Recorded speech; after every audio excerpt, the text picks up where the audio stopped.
Karibuni tena shule ya sekondari Masanga. Baada ya kutengeneza zile sabuni, leo ni siku mwafaka tena ya kuwagawia wale klabu ya STEM mazingira na tuseme kuwagawia zile sabuni ambazo wazitengeneza.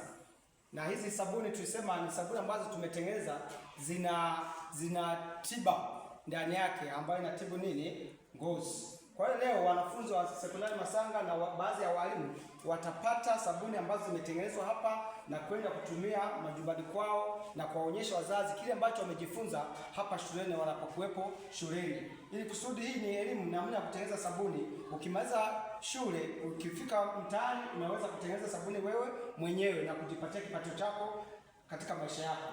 Leo tunao form 1, form 3, form 2 na form 4. Wote watapata sabuni pamoja na walimu. Karibu, tunashukuru kwa ushirikiano wako.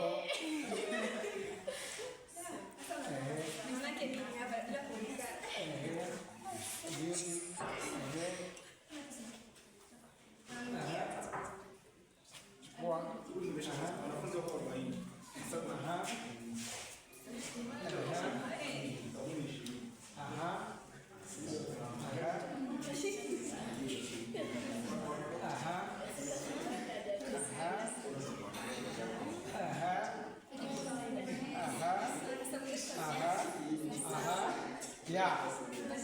Huyu ni head boy mstaafu na yule head boy ambaye anaendelea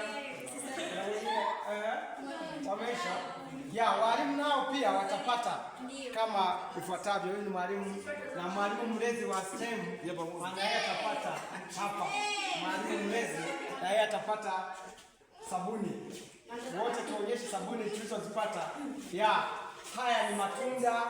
Tunashukuru sana. Sabuni tutatumia kuogea tukiwa hapa majumbani na hata huko tunapokwenda.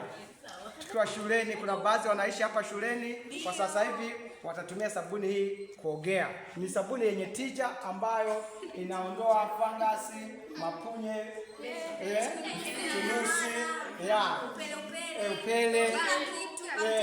Tumetengeneza kutumia mimea tiba kama vile Lantana Kamara, Perilinko na mshona nguo, aloe vera.